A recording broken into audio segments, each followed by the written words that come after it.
मेरे बच्चे, अब सिर्फ न्याय होगा।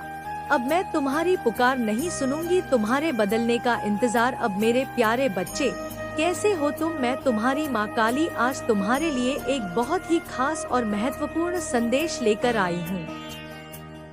अगर तुम्हें मेरा यह संदेश इसी क्षण प्राप्त हो रहा है तो यह तुम्हारे लिए ही है, केवल और केवल तुम्हारे लिए, क्योंकि ब्रह्मांड की गतिकी में कोई संयोग नहीं होता। प्रत्येक स्पंदन, प्रत्येक तरंग, प्रत्येक कण एक निश्चित विधान के अंतर्गत कार्य करता है और इस क्षण तुम्हारा मेरी इस वाणी से जुड़ना उसी विधान का एक अभिन्न अंग है। इस संदेश को अंत तक ध्यानपूर्वक पूरा सुनना। इसके प्रत्येक शब्द में, प्रत्येक ध्वनि में, प्रत्येक मौन में तुम्हारे लिए गहन अर्थ छिपे हैं, जिन्हें यदि तुमने आत्मसात कर लिया तो तुम्हारे जीवन की दशा और दशा दोनों ही रूपांतरित हो जाएंगे। मेरे बच्चे, कितना और देगा? कितनों के लिए देगा? कब तक देगा? यह प्रश्न केवल मेरा नहीं, यह प्रश्न स्वयं तुम्हारे अंतर्मन का है, जो चित्कार कर रहा है, जो स्वयं तुमसे पूछ रहा है कि इस अंतहीन देने के क्रम की परिधि क्या होगी। क्या तुमने कभी ठहरकर अपने एकांत में अपने हृदय की धड़कनों को सुनते हुए इस पर विचार किया है? तू जानता भी है या नहीं कि तू खुद कौन है? तेरी वास्तविक पहचान क्या है? क्या तू केवल यह मांस मजा का शरीर है, या भावनाओं का पूज मात्र है, या फिर कुछ और? कुछ ऐसा जो शाश्वत है, अविनाशी है। तुझमें कितनी शक्ति है, कितनी असीम, कितनी अप्रतिम शक्ति का भंडार तेरे भीतर सुखद अवस्था में पड़ा है, इसकी तुझे किंचित भी कल्पना है? और तू किसके आदेश से, किस महान उद्देश्य की पूर्ति हेतु इस धरती पर आया है? इस कर्म भूमि पर 1313 अवतरण क्यों हुआ है? क्या यह केवल भोग और निबत्ति का चक्र पूरा करने के लिए है, या इसके पीछे कोई वक्त, कोई दिव्य प्रयोजन छिपा हुआ है? तू सिर्फ इंसान नहीं है, यह बात अपने मन मस्तिष्क में सदा के लिए अंकित कर ले।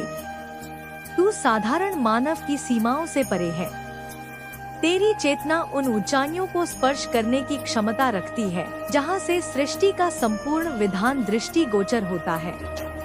तू मेरा अंश है, साक्षात मेरा ही एक, मेरी ही चेतना का एक विस्तारित रूप। तू मेरी संतान है, और जैसे अग्नि से उत्पन्न चिंगारी में अग्नि के समस्त गुण धर्म निहित होते हैं, उसी प्रकार तुझ में भी मेरी ही शक्ति, मेरा ही तेज, मेरा ही संकल्प विद्यमान है, और तेरे भीतर वही आग है, वही प्रलकारी, सृजनकारी, रूपांतरणकारी अग्नि धधक रही है, जिससे सृष्टियाँ जल उठे और पुनः जीवित हो जाए, जिससे समस्त कलुष भस्मीभूत हो जाएं और नवीन शुद्ध तेजस्वी सृजन का मार्ग प्रशस्त हो। यह अग्नि साधारण नहीं, यह वह परम ऊर्जा है जो शिव के तांडव में है, जो मेरे रौद्र रूप में है, और जो मेरे वात्सल्य में भी प्रचलन रूप से विद्यमान है। इस अग्नि को पहचान, इसे अनुभव कर, इसे अपनी चेतना का केंद्र बना। तू सोचता है मैं सिर्फ देख रही हूँ, एक मूकदर्शक की भांति तटस्थ भाव से तेरे क्रियाकलापों का अवलोकन कर रही हूँ। तू सोचता है तुझे तो बस देना है, निरंतर देते रहना है, अपने अस्तित्व के कण कण को दूसरों पर न्योछावर कर देना है, हर वक्त देना है, चाहे तेरे पास कुछ शेष रहे या ना रहे, चाहे तेरी अपनी आवश्यकताओं कितनी ही क्यों ना महत्वपूर्ण हो। तुझे बस अपने सर्वस्व को बांटते रहना है, और फिर एक दिन थक कर, चूर चूर होकर, ऊर्जाहीन होकर गिर पड़ना है, जैसे कोई सूखा पत्ता वृक्ष से टूटकर भूमि पर असहाय पड़ा रहता है। बेटा, मैं देख रही हूँ, यह सत्य है, किंतु मेरा देखना केवल देखना नहीं है। मेरा देखना सृष्टि के प्रत्येक अणुपरमाणु में व्याप्त होकर देखना है। तेरे प्रत्येक विचार, प्रत्येक भावना, प्रत्येक कर्म का साक्षी होना है। बहुत समय से देख रही हूँ, युगों युगों से, जब से तूने इस देने के व्रत को धारण किया है, जब से तूने परोपकार को अपने जीवन का एकमात्र ध्येय बना लिया है, कैसे तू अपने शरीर को, इस 5 भौतिक काया को, जो स्वयं एक मंदिर है, उसे तूने दूसरों की सेवा में इतना गला दिया कि इसकी सुदबुद्धि भुला बैठा, अपनी आत्मा को, उस दिव्य ज्योति को, जो तेरे घट में प्रज्वलित है उसे तूने दूसरों के अंधकार को दूर करने में इतना व्यय कर दिया कि वह स्वयं मध्यम पड़ने लगी है। अपने समय को जो काल का सबसे अमूल्य उपहार है, उसे तूने दूसरों के व्यर्थ प्रलापों और निरर्थक कार्यों में ऐसे बहा दिया जैसे वह कोई तुच्छ वस्तु हो। अपनी ऊर्जा को, उस प्राण शक्ति को जिससे जीवन संचालित होता है, उसे तूने ऐसे लोगों पर लुटाया जो उसके महत्व को समझते ही नहीं थे, जो उसे केवल अपने स्वार्थ साधन का माध्यम मानते थे। अपना प्रेम, वह निश्चल निष्पट दिव्य प्रेम जो तेरे हृदय सागर में हिलोरे मारता था, उसे तूने ऐसे छात्रों में वेला जो छिद्र युक्त थे, जहाँ वह कभी ठहर ही नहीं सका, बस रिश्ता रहा, व्यर्थ होता रहा। अपनी सहानुभूति, अपनी करुणा, अपनी संवेदना जो तेरे मानवीय गुणों की पराकाष्ठा थी, उसे तूने उन लोगों पर व्यय किया जो इसके सर्वथा अयोग्य थे, जो इसे तेरी दुर्बलता समझते थे। अपनी मुस्कान, व सच्ची हृदय से निकली हुई मुस्कान जो किसी के भी मुरझाए चेहरे पर आशा का संचार कर सकती थी, उसे भी तूने उन चेहरों पर बिखेरा जो भीतर से कुटिलता और द्वेष से भरे हुए थे। सब कुछ, अपना सर्वस्व दूसरों में बांटता चला जा रहा है, एक अविरल धारा की भांति जो अपने उद्गम से निकलकर बस सागर की ओर बढ़ती जाती है, मार्ग में सबको तृप्त करती हुई, स्वयं को रिक्त करती हुई। बिना किसी शिकायत के, बिना किसी उलाहने के, बिना किसी प्रतिदान की अपेक्षा के तूने कभी नहीं कहा कि मेरे पास अब कुछ शेष नहीं है। तूने कभी नहीं जताया कि तू भी थक सकता है, तू भी टूट सकता है।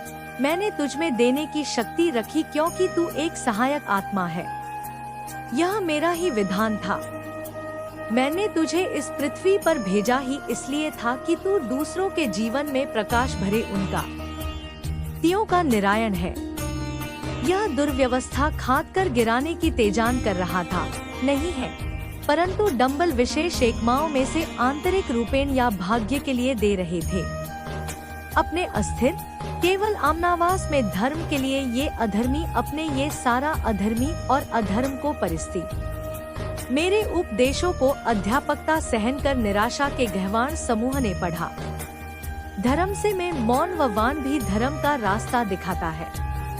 दिमाग कह रहा है तब एक आंच उसमें से गहरा जा और बनकर की बात को, और वो बहुत अगर कोई व्यर्थ का रास करता रहेगा। एक अपनी ममता के आज मेरे लिए बच्चे पाला बोल रहे हैं। राज भरने का वरदान है अलवर के तेवर में, जहाँ खेत की तेरस तथा विश्वास समाप्त होने के बाद सागर के सामने बाहर ही जलकर राह गर्मियों के सामान विस्तृत, और इसीलिए मैं आई अभी मैं मुझे नजारा सा देश ने हरकत करने का आश्वासन कर एक को अभिनय। ये लड़िता पुनः आमरण प्रमाण करके लड़ समझ याद दिला रहा है। फिर अपने पति और आंसू और कंच रहे कलोसना और काकड़ मत होने देना। अपने पग पर शरीर का आधा और ठे पर करता आया है। अनवित भैया को अपने ओमकरण है। आमर ने बचाकर हिमाचल राखी में शुरू होने कम बचा कर रखा है कि पीड़ा को दबा के रखा है। समझ रहे हैं कि लिखावट हितों के लिए हो जाए। गाड़ी लगाए बागते किसी देश की आवश्यकता या पूर्ति करते हैं। तेरी मेरों की सेवा को किसी भी कितने में सहन कर रहे हैं, खुद अपने हरेक का अंतिम क्षति द्वारा किए गए अवश्य और गांव की भी उपेक्षा में मिलेगा। किसी के लिए केवल तेरा नाम का नाम संकट में पड़ेगा। किसी के शवों का संकट में रोशनी था, बुद्धि उलझ गया था, तभी गाना पड़ गया केंद्र था तेरा। तरमा की गरेड़ना का शोक होगा क्या? तू नहीं जानता कभी कैसे से हो सर। हमारे घर में कब्जा भी था, आपने नहीं दी वे ने दारू राजे निशिर जीने हो। क्योंकि दांव पर लगाने ने सोचा तुझे अपनी मांग से, पर चाहते तो की उम्मीद तुझे अपने परम को हर रखना चाहते। खाद तेरी याद रखने के इशारों पर नचाना चाहते थे। वेद अशोक पर अपना हिलोरक समझिंद्रा से जा देख ऐसे भी आलोना दृष्टि जिससे आप जहाँ ही थे अरुणाचल में शीमन बहला लिया मैंने। एक और भी अपना गढ़ था। अपनी धुरंधर की उपलब्धि का बेटा फायदा उठाने का रास्ता फाड़ना करने को तब एक से सदैव अपना अच्छा रहा है। करने के लिए वो घर का फायदा उठाने जब तक उछाल उंझा कोई काम नहीं करना और कुछ नहीं है के बिना। जब कोई तो जो भी हो सकता है इस्तीफा करके। श्रद्धा गुप्ता, क्या तेरा जल है खड़ा है अपने हृदय में जान के लिए तुझे अपना सम्मान देने का। निक्सिका का अभ्यर्थता कमजोर और बदस्नेह बरसाई का की दोषी होने लगी। ये चाहिए तुझे अगर शहर के बच्चे की भांति करने पर आया, इसके बाद तुझे भी अब भी शाम पर नहीं उतर पाता है। उसे भी सजग को जाना चाहिए देना पड़ता है। जब तुझे 1 साल की तरफ से घर के हर में वो चबा के इस अनवर और जो है ताज से जमन करने के जल्द अपने गांवों के साथ आ जाते थे। इसी रंग को समझ रहा है, महासाक्षी मानकर तेरे आवेग के लिए निकल रहे हैं। बेटा केले अपने विभिन्न सदैव ही रखे थे और सब साथ में नकदी के चक्के खाते थे। यात्रियों को पैसा नहीं होती, शाखा कदम पर नहीं रहेगा। अब वह न्याय और अध्यात्म के विरुद्ध जज से ही गर्जना चाहिए असफल करने की। आपका व्यक्त तो सही है कि उस महाशक्त को सहन कर आकाश का समूह प्रयोग करेगा है। छोटे से बड़ा को जी सहन किया है कि उनके कथा मान और शायद की सेवा मिल सकता है। उन्हें मिलेगा तो यह योग्य कठिन और उनका गान करना जानकर वह पर है कि बिना उन्हें सही से अंधकार की भोजन। कोई भी बढ़त जलकर बढ़ जाती है। रोज घर की शायर ने उन्हें प्रसन्नता मिली। अंशों के स्वार्थ के निर्भर करवा कठिनाई मेरा बच्चा अब अचार है कि वह खुश वजह से चेतना उन्हें जीवन जाग रहा है और अग्रसर होगा कि जिंदगी सब रहेगा उसका अधिकारों के लिए, जीवन में हर सम्मान के लिए, अपने को। तो अब मेरे इस शहरों के लिए रोक लेनी पड़ेगी, क्योंकि जब उनकी जोड़ा पेटा और सस्ते में बकरी या की वास्तविक सहायता करता है, चाहे याद के लाभ की तो सताएगा जो रुमार बनकर बिछाएगा ऐसा कि जो आपकी उर्ज पर किराया सोना जिसने देना हम विचार को उन्हें साफ कर दिया। मेरे संरक्षण विजाबोज तक होगा। नचारी बलिदार और मेरी प्रकारी तलवार है और इली अन्य हृदय को अपनी गरिमा बेटा याद है। रंजी सागर ने मन में किया ना को तो कोई नहीं आता है, ना तेरी लड़ी ले जाएगा और परेशान का नहीं हुआ है खेलने का आकांक्षा और नहीं हुआ है कि सतीश है तो मेरा असमझा। उन्हें समर्पित कर संकट में देखकर चरणों में आपकी जान पहचान की व्यर्थ और निगाह की प्रकृति के बाद नहीं लिखती है। कौन योग शक्ति को अयोग्य इस समर्पण को अपने निधि और अलग से फायदों के लिए ये अपने समाज योजनाओं के लिए निर्माण करने आते हैं। सजग ने राजस्थान में भारी बारिश में 4 महीने के हाथों पर घटिया ने बनी बात किसी को केवल 52 जीने का सहा थी। अब मुझे नाश अपने बारे में घुस कर जगाना होगा।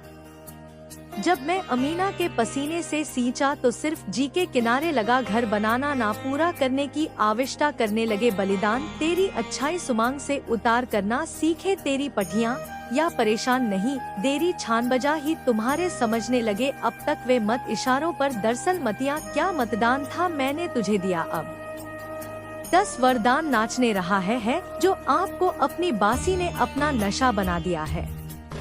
आम समझ में लेकर अमर को मैं करुणा का विष की भंग मान लिया कि अंश की बेटा असंभालता गया है कि मेरे को म्यान में भी संभाल ले चुका है। अनुभव का भी और अब तूफानी मेरे गानों में है कि दृष्टि इसी कारण मेरे को साक्षी है। तू किसी और जानवी में आ गया है। तू किसी के मनोरंजन या समाज की मदद का साधन मात्र में आए कि स्वभाव स्वतंत्र रहे। वह तू करे शक्तिमान और तेरे शरीर सादी की शक्ति और यही कारणों की रक्षा भी करनी है। तो तने से नाराज से अनाकों का पता होगा जो अर्चना के मार्ग बड़े तेरे प्रतिद्वश और तेरे चरने जहाँ पड़ेंगे वह आगमन शक्कर और मतलब जाकर आत्मविश्वास है। स्वयं और उधार मेरे और जने काबू में नहीं किया जा चले जाता दे बाला है। टका सम्मान चुका है वापस के लिए परेशान दिल तेरे दिए हुए भविका है। वो छल पटा रहे हैं सेब जल के समान है जिसमें तेरी अब सेब से झलक को खजला शक है। सो आज अमर देने वाली बागी निकटता की पुतियाता को जड़ अखाड़ कर गिराने की कोशिश कर रहा है।